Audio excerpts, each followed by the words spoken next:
Hi everybody, I'm Bree the Plant Lady, and today I wanted to do a quick tour of my woodland swamp. I've been working pretty hard in it and just thought that it would be fun to give you all an update on all the things that I have transplanted into the woods and show off what I've been able to get mulched because it all looks so nice. Well, starting here at the woodland edge, we're still battling the colocasia. You can see there's a lot coming back. It's an ongoing process.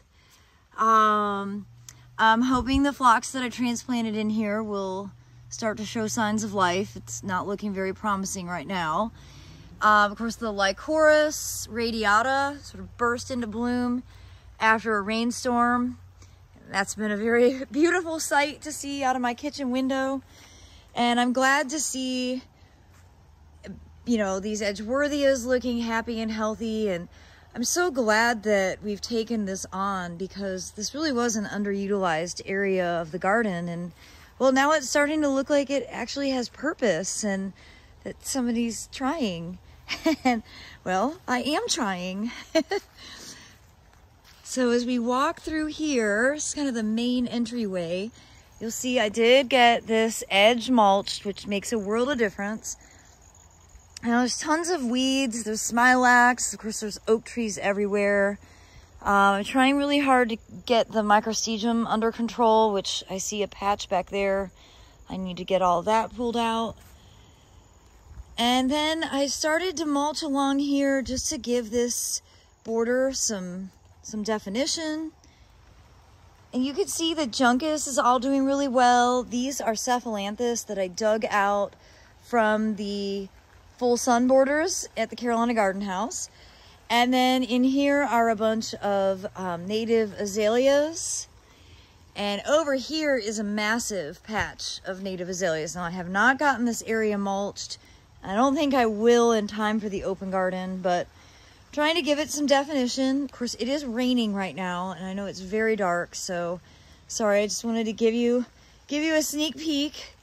But I did transplant a huge selection of all the different species. I think there's 8 different species represented. So when these are established and they start to bloom, it's going to be magnificent. I'm really pleased with how this center island bed has filled in, and you can see how lush that Carex lurida is here in more shade and wetter feet.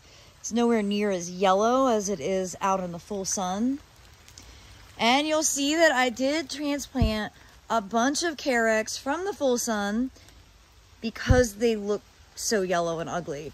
So I'm hoping these will get settled in here. They'll green up, they'll be happier. They don't actually need to be in such bright exposure with absolutely no irrigation. These were all planted in that bed by the utility box on the other side of the driveway. And, you know, they got planted and that was it. I never once watered them with a hose, and it shows. Now, not a ton to see over here, but I did transplant more clethra and some rhododendrons and some viburnum. And, you know, this area is like full shade. This border here never actually gets any direct sun. And I have been able to keep it watered well enough. I think everything is kind of getting settled in, and this might not be permanent, but it's good enough for now, you know, considering this just got cleared like what, the middle of July when Snell came.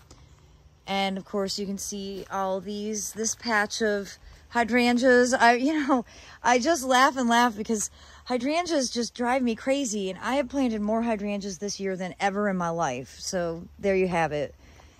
And I did want to show you a behind the scenes. I've been working with a really talented film crew that are local in potentially coming up with some cool content. And yesterday they came over and we did a seeding of grains. It's early. Again, this was just because the opportunity presented itself, But I'm hopeful that this will actually be germinating by the time the fall open garden is here. So it's just a few days from now on Saturday, September 23rd. And I do hope you'll plan to come. Fall open garden is free, rain or shine, no registration. And I really think that it's a great opportunity for you to be able to walk the gardens and actually be able to see live and in person everything that I keep showing you through my cell phone. It's also a great opportunity to pick up some awesome plants.